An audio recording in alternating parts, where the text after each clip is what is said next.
What if I told you can make amazing sauce from garlic before even harvesting? Let's do it.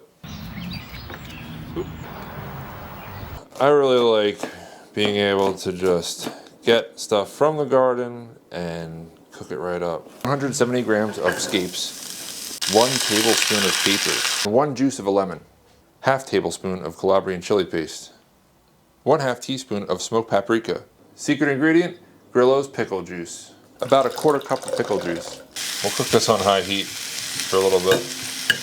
Ooh.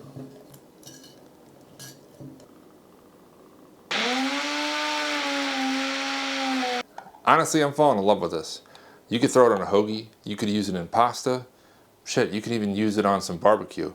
I think this might even replace some chimichurris this year. So yeah, if you're growing garlic in your garden, get your Scapes, repurpose them, do something like this, and you will be rewarded so well. Enjoy it.